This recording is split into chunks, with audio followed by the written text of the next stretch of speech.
I feel like Jay Alexander, I feel like he was just like, this is fashion. Yeah. Like, do you know what I mean? Like, he Jay, was very yeah, much yeah, like, yeah. he's just like, he wasn't giving, I'm apologizing. He was just like, we did what we did. It was what it was. This is the industry, blah, blah, blah. I can actually respect that.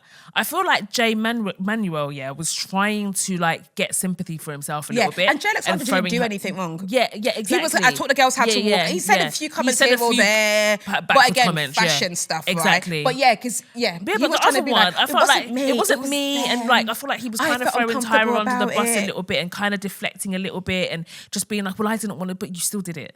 Do you know what I mean? You still did it. Like, there's no way of us knowing how against this you were at the time. We just know that you participated and you did it with a smile on your face in every single episode. And then also, when they eventually got fired in cycle 17, he's complaining about that. Buddy, you wanted to leave at cycle 9. Exactly. I thought you wanted to leave. So why did you stay so bloody long? Yeah. And my last point of it is, if you are ever in doubt, if there's somebody that was a friend to you that you worked with and they had a stroke, Tyra, if you're ever in doubt, a text is not enough. So you had a stroke? Jay Emmanuel. Oh, did he? He's had a stroke. Wow. He was in hospital for over like a year. Oh, shit. He can't walk anymore. Oh, really? Yeah, oh, my God, I did not know that. And his speech is different now as well. Okay. It's because of the stroke, yeah. And for someone whose whole job was teaching women how to walk, your whole job is catwalking. Yeah, that must I be can't insane. even imagine the pain of that. Like, this is my whole thing. It was kind of when Debrat went deaf. Yeah, when something is like this thing is your life source, is what you've always done. He's always been a catwalk person, and he's in a wheelchair, he can't walk. And it was nice because Nigel Barker and Jay, they went to go visit him in hospital. Oh, nice. They did a scene of the three of them together towards the end. That was really, really nice. And the producers asked, they were like, has Tyra come to see you? And he was like, no.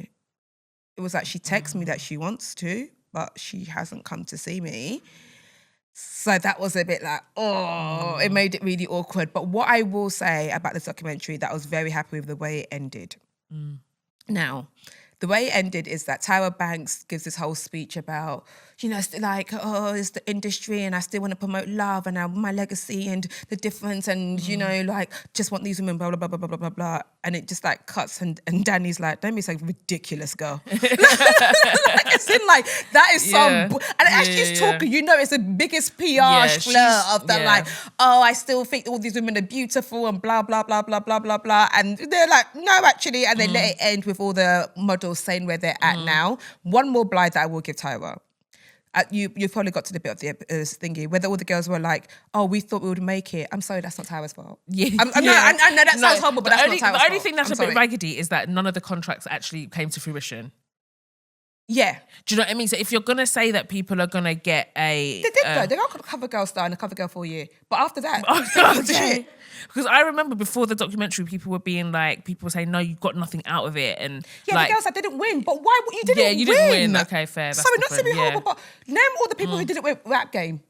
In fact, I don't even know who won. Name all the people who didn't love Pop Idol. No, or Britain's Got Talent. In fact, I can't even tell you where the ones that won are. Yeah, same. Like, you have to know that when you go to a TV show, you might blow, especially in this generation, you might blow, but also you might not be taken seriously in your field. The likelihood of models taking you seriously when you've been in America's Next Top Model is like, they're not, because they feel like you just took an easy way 100%. out. Why are we going to take? It's the same way with acting and reality TV stars. When you see like all the the Love Island, even like influencers who want to be actors, there's a kind of against it in the acting world, because it was like, you just don't get to come here. Yeah, and I think that should be gatekept.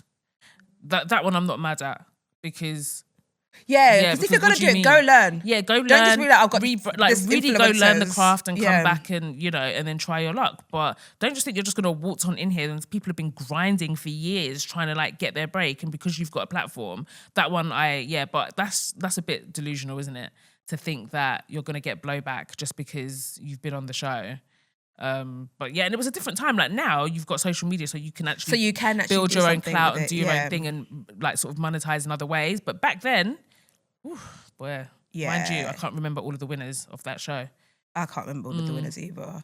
Eva, the plus size woman. So she was in the documentary as well. Oh, was she in it? Takora? Yeah. Because not Takora, the white one, the blonde one that won. Oh yeah, her. Yeah, because I know that Eva, she's quite loyal to Tyra Banks. Oh, is she? Yeah, because I remember when Winnie Harlow, she was talking shit about Winnie hates Tyra. Yeah, she does. She talks a lot of shit about her. She basically is just, she really just is quite dismissive of the whole process and just Tyra in general. And then I think Eva was asked about it one time and she was like, I'm not going to talk shit about Tyra. She was like, I think it's mad that like Tyra platformed a lot of us and people are here talking shit. And I'm just not going to do that. So I'm not surprised that Eva wasn't on there. Because like, she's always like kind of like ridden for Tyra. I think they've still got quite a good relationship. But I just don't know why Tyra did it. What, all the documentary? Yeah, exactly. I don't think she should have, because I just don't think it's redeemed her in any way. I just actually think it's made people do even further deep dives. But Tyra's always been kind of problematic. And again, I don't want to judge her because that was a time. But she is a little bit unhinged. I cannot lie. She does the eyes. Yeah, exactly. Like she just does. I'll never forget her talk show. Like she used to just, I don't know. There's just the ways. There was a thing you were saying that she did that you were saying. Yeah. So basically, on Tyra's talk show, and this is what I think, she's got colorist tendencies. I cannot lie to you. Like very, very thinly veiled colorist tendencies. But she's a scarier kind of like light-skinned woman who will do it under the guise of like, oh, I want to help dark-skinned women. But actually, no, because anytime you've had an opportunity, you've actually just shut on dark-skinned women kind of thing, and you've got the platform. And you put them in the fire to be burned. Yeah, exactly. Yeah. Like, and it's just very weird. That whole thing with Ebony was very mad that you allowed that to run, and then you were part of it. Like, I just find it mad. But anyway, on her talk show, she would do weird things. Like, she had this episode one time about like plastic surgery, and she started it off with like eye surgery. Because remember, there was that time where like Tiny and people were like changing their eye color. Oh, okay, okay. And so she was like. She was smizing so hard into the camera, and she was like, I was at the airport and they asked me to take out my contacts. And then I had to exactly, and she was like, then I had to tell them that, no, I'm not wearing contacts. Like my eyes are naturally hazel. And I was like, oh my God, if you wanted to put it on the world stage that you've got natural hazel eyes, then cool, whatever in it. But it's just little weird things like that. But one time she had this episode on skin bleaching, and it was so mental. So basically she had all of these, and there's people that have obviously complexes with their complexion, that you can really humanize these people because they've been through extreme colorism, they've got really sad stories to tell. But the people that they found were people that were really obviously had deep-rooted issues when it came to their skin, but were quite like bullish about it, right? So they had all these black dark-skinned women that were talking shit about other black dark-skinned people, and they were like, no, dark-skin's ugly, man, I hate it. I know I'm dark-skinned, but I hate it. I'm not trying to be ugly. I'm not trying to be dark-skinned anymore. Like in the sun, when I hate it when it's summer because I get darker. In the winter, I'm nice and brown. Just saying really problematic things, One woman was even like, I refuse to have a child with a black man, so she had a baby with like a Mexican man so that her daughter would be mixed or her child would be mixed. So they had really like aggressive like feelings towards like their complexion. So then Tyra on the show, she sets up this fake clinic where before they even started rolling for the show, they'd set these women up in these situations where they had 3 options where they could permanently change their skin. So they had one option which was like, you can take a pill and it will gradually make you lighter. A more invasive procedure where you can, what was the second one?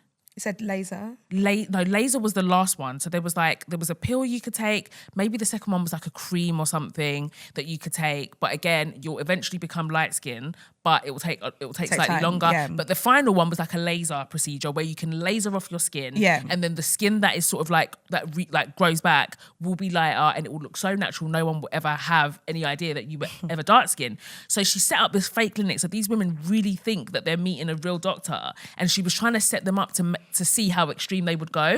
All 3 of them basically picked the laser option. And then she brings them back on the show to be like, oh, guys, like we filmed, you didn't know that we had a hidden camera and we had a decoy doctor, like on 90s talk shows, we used to do that. Like, it was a decoy doctor. And the women are watching it back not embarrassed that, oh my God, I was actually being filmed and I was unaware that this was all fake, but deeply upset that it wasn't real. Then, but she's made them feel like, oh, you're going to get this thing, it's going to be fine. But she actually made them think that this was something that existed. Hell. And then Tyra was like, oh, you seem more disappointed at the fact that it's not real. Why do you want me to? I told you I don't know. Like, as in, literally, people that are deeply traumatized, and then they were just like, and then one of them was like, "Yeah, I actually thought it was real. I was really excited, thinking that like I was going to be permanently light skinned, kind of thing."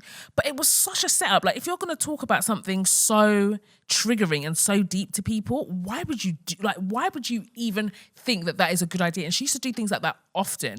And then another time she had she was homeless for a day. Yeah, exactly. Like homeless for the day, all sorts of, or like ugly for the day. She's done just weird all sorts of weird things. Like the hair episode that she did as well, that was also very problematic. Again, framing like black women in a mad way. And yeah, she had this episode where she came out just in her cane rose and she was like, yeah, I'm so proud, this is my natural hair, blah blah blah. And then had all these women on the show like that hated their natural hair, or it was just very combative. Like it was very weird. She used to do really weird things, but like wrap it around women empowerment. Exactly, and it just like, was anything of nothing. Yeah, but it was like she used to do this bullshit. Oh God, I hate bullshit. Like, I know that sounds like such a dumb thing to say, and everyone's like, be authentic or whatever. But I hate when someone somehow is wrapping it around. I'm doing this to be real. Exactly. I'm doing this to be authentic. Exactly. Oh, look at what I'm showing you, so you can see that.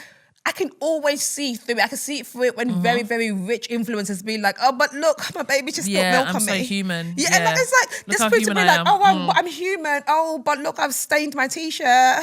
Yeah. Just don't, you don't have to act authentic. You just have to be it. Just be it. Just be it. Do you know what I mean? You don't need all of the extras. Like I just think that audiences are so savvy now. You don't have to do all the fucking fake bullshit. But Tyra was doing mad things from then. I am fascinated that if it does come back and it's cycle 25, she's saying, what does it look like?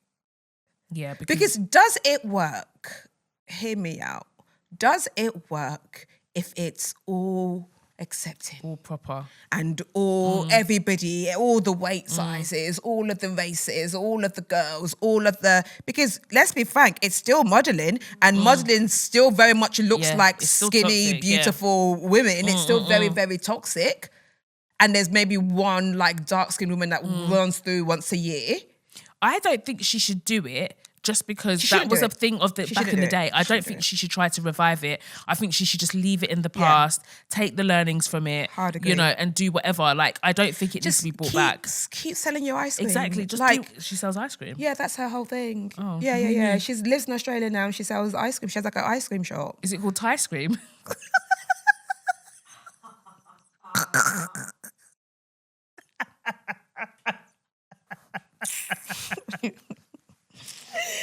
Oh, sorry, I couldn't.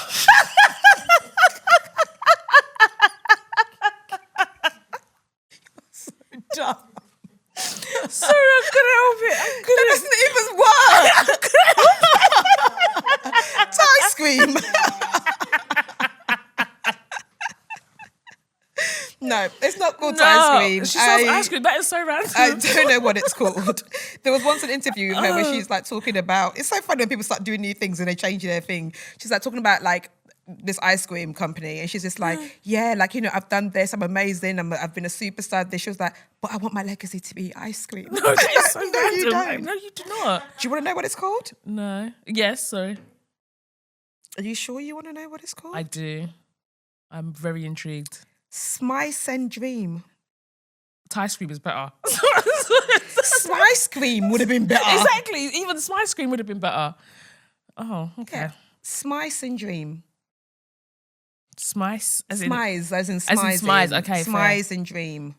Yeah, I'm not feeling it. Yeah, I don't think that's great. I don't think that's great. But it was very interesting watching it. And like I said, my key taking from it was that, gosh, growing up in that day and age was crazy. Yeah.